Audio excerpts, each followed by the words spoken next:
I'm Dr. Lenne Hunt with the Marriage Recovery Center, and we're talking today about adult ADHD. Attention deficit hyperactivity disorder is a condition which technically has to be present in childhood.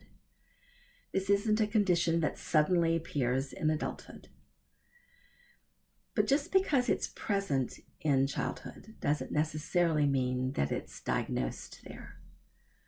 Unfortunately, all too often I hear stories of people who manage to get all the way into adulthood before people are able to identify that that's an issue for them. And in the meantime, they've spent years of their life being misunderstood and not getting the help they need, not learning the skills they need to deal with the world effectively. So I want to walk you through some of what that looks like, how that develops over time, and what the consequences are into adulthood. This is especially important for the work we do at the Marriage Recovery Center, because a good number of the families that we see come to us because one of the individuals involved in the marriage has narcissistic spectrum behaviors. Now, what we know from literature is that individuals with ADHD are much more likely to have personality disorders, as well as depression, anxiety, and substance abuse problems. So there's a relationship between these two things that is just a practical part of life for us. So let me take you back to the beginning, back to childhood, and walk you through what some of the development of this looks like. When I say ADHD, I'm talking about a brain-based condition that is made up of a collection of symptoms that range from distractibility, difficulty focusing, could be impulsivity, and behavioral hyperactivity, which is an overly energetic approach to life. Most often, this is something that's diagnosed once a child reaches school age, because all of a sudden they're brought into a setting that's much more structured than the home setting. And that tends to flush out the symptoms. Here's a kid sitting in a classroom being asked to sit still, to not talk, to leave their neighbors alone, to focus on the teacher, listening to a set of information, a set of instructions, and then being asked to execute those, whether that's doing math problems or writing an essay or producing some sort of project. That poses a real problem for ADHD brains, and here's why. The way that your brain is constructed, it has a series of filters that are designed to strain out data that isn't overly urgent, isn't terribly important. And if it does that well, then that lets you focus in on the parts that are urgent and important. But the filters in ADHD brains don't operate properly. And so tons of data gets through, data that the person really doesn't need. So think about your experience right now. I want you to be aware of as much as you can be about your current environment. So if I was going to speak for myself, I see myself in the camera, the pictures on the wall, the color of the paint on the walls. I see the lighting, I hear the ceiling fan, and I feel the rush of the air in the room running underneath the fan blades. I can hear my dog snoring slightly in the background. Sorry about that. I'm aware of my clothes on my skin. I can see the window on the other side of the camera and the light coming through that and the birds flying. I could keep up this list for quite some time if I tried to pay attention to all of that. But that's the problem. If I paid attention to all of that all the time, I wouldn't have enough focus left to pay attention to the things that are really important. And that's the challenge for ADHD brains. They tend to be disorganized. because there's too much stuff going on. The filters aren't appropriately weeding out information that's kind of irrelevant to the moment. So here's how that shows up in just practical life for ADHD kids. And I'm speaking now especially prior to being diagnosed. So the symptoms are in play, but no one knows what they're looking at yet. So the child goes to school, the teacher's giving a lesson. It has instructions, it has some sort of homework, some sort of assignment they've got to sit at their seat and do. So there's little Johnny trying to listen, but he sees, the kid to the left out of the corner of his eye, and he's got some stuff on his desk that looks kind of interesting. So Johnny's looking at that, and he hears things rustle kind of in the back of the class, and he's listening to that. And then he remembers about his skateboard and where he left that, or maybe he didn't know where he left that, but he wonders, and is he going to get in trouble when he gets home? And how does that work? And, oh, what'd the teacher just say? Poor Johnny, right?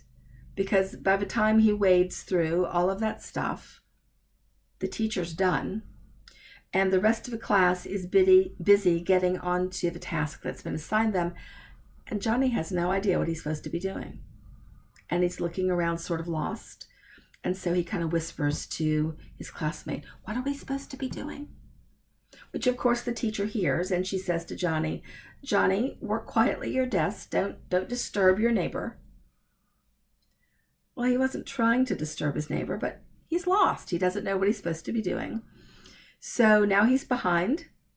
He's muddling through best he can, doing things out of order. Of course, time's up, and he's not finished because, well, he's distracted.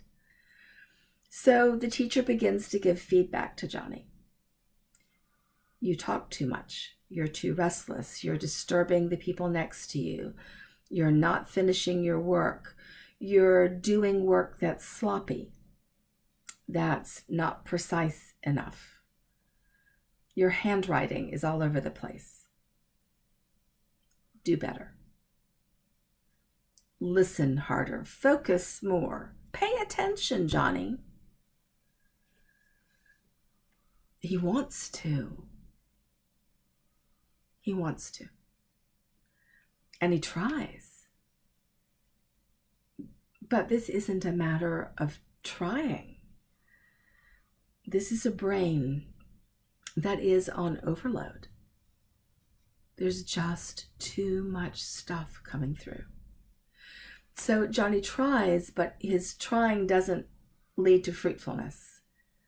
He's still restless in his seat. He's still talking to his neighbors. He's still distracted, and his work is still incomplete. And the teacher says, "Johnny, I thought we talked about this. I thought we agreed you were going to try harder." And Johnny says, "But I did." And you get that sort of comment. Well, Johnny, that can't be true, because if you tried harder, you would have done better. That's a bad moment for Johnny. Because he knows his own heart. He knows he tried. But how do you prove that? How do you prove effort when the effort doesn't lead to success? So there's not a whole lot that Johnny can say about that. And this goes on, day after day. At some point, the teacher becomes some combination of frustrated and alarmed and worried about Johnny. And so out of concern for Johnny, tells the parents, maybe sends a note home or asks for a parent-teacher conference where they say, Mr. and Mrs. Smith, your son Johnny is having trouble with these things. He's restless in his seat, and goes through the list. And so now you've got teacher and parent dealing with Johnny about all of the things that he's getting wrong. And the parents join on the bandwagon. Perhaps they institute some rewards and punishments. If you try harder and get better grades, if you get your assignment in, you'll get these rewards. And if not, you get these punishments. And that doesn't help either, because it's a brain issue. As that snowballs, and again, we're talking about kind of pre-diagnosis, right? As that snowballs, what begins to happen is that not only is Johnny getting feedback about his school behavior and the inattention and all that stuff, he's also begun to get feedback about his character. You're not trying hard enough. You're lazy. You just don't care. And maybe the worst one of all, you're lying. You say you tried hard. You say blah, blah, blah, but there's no proof of that. Stop lying, Johnny. And so now we've got an academic problem, a cognitive processing problem, and a wounded heart. Now, in an ideal world, that gets diagnosed. The adults in Johnny's life stop misattributing the behavior to character, and they institute some techniques and procedures that help Johnny focus, which might include some medication for him. But all too often in the folks that I work with, that wasn't the experience. It didn't get caught. It didn't get diagnosed. It did not get attended to. And so the rhetoric continues. School is unpleasant. Home is unpleasant. Self-esteem takes a beating. Confidence declines. Now, march that forward into adulthood.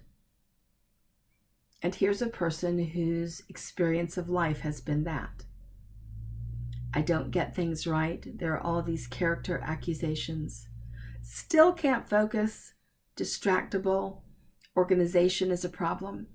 Think about all of the careers, all of the job tasks that require focus and organization, the ability to sequence things well, the ability to remember things in real time. These are going to continue to be challenges. Life is hard. There's a lot of stuff that comes at us. Adulting is not easy. On any given day, at any given moment, there's the rigors of work that run through your head. There's the marriage, the kids, the dog, the garden, the car that needs to be inspected. There's stuff, right? There's a lot of cognitive effort that's part of adulthood. And still, we're talking about a brain that struggles with that. Now, let's make that more specific to relationships. Think about some of the common complaints that we hear in marriages, where one party is over-responsible and the other one is under-responsible. And the under-responsible party just doesn't seem to remember what needs to be done, can't get organized enough to do it. And so their under-responsibility creates this burden for the over-responsible one.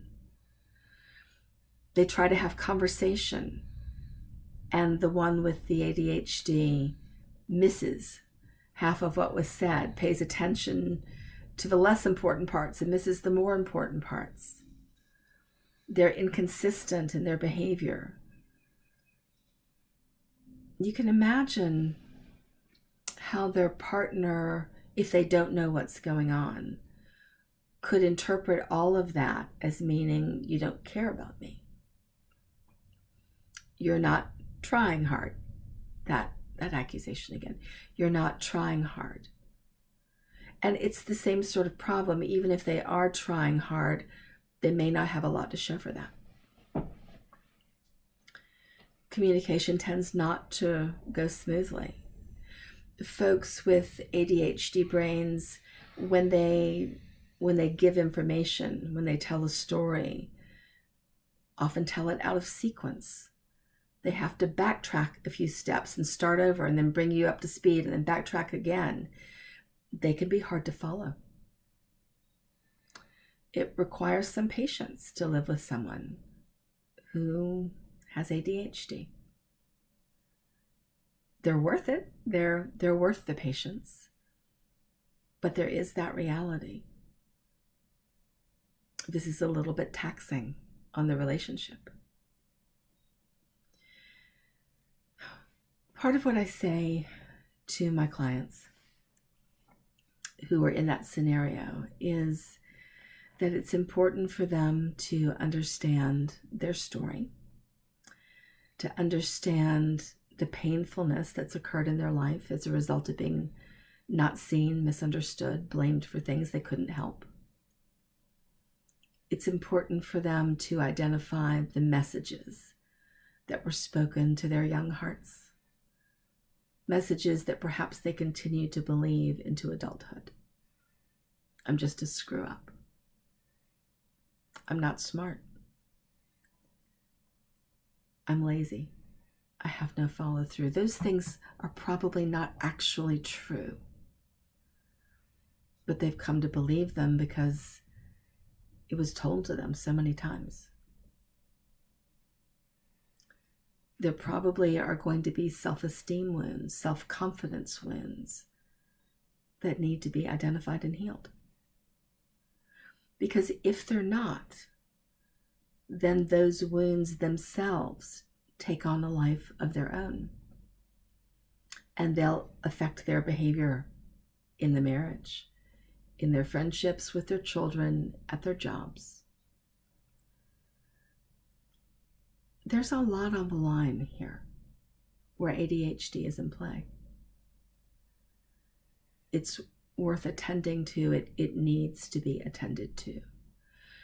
And the spouse who lives with a person who has ADHD really needs to get educated about what it is, how it's showing up, how to think about it, what to do with it. The good news is that there are strategies that you can put in place that help. Things that assist organization, things that assist focus, things that help with the interpretation of data. For some people, that will mean the need to consider medication. It really can help. It can make life a lot easier. I will say that medication alone is not enough. There will need to be behavioral strategies, cognitive strategies in place as well. The couple will probably need some work on their communication and on interpreting one another. That's going to be difficult for them. But again, it's treatable.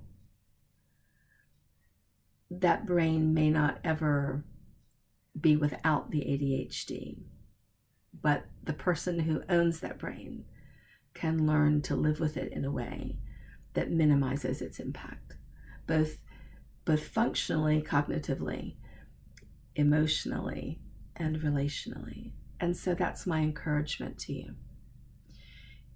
If you think that you may have ADHD that's gone undiagnosed, get it checked out. There's a little bit of testing involved usually. It's not difficult, it's not lengthy. And depending on the results, there are some discussions that you need to have. It's worth it. It's worth it to do. So please consider that. If you've got questions about this topic, if you're in a relationship where you think that's part of what's making life hard, our encouragement is for you to give us a call. You'll see the number to the client care team at the bottom of the screen, a great group of folks who are more than happy to get you connected with us so that we can have those conversations. I look forward to talking with you about it. Thanks for joining today.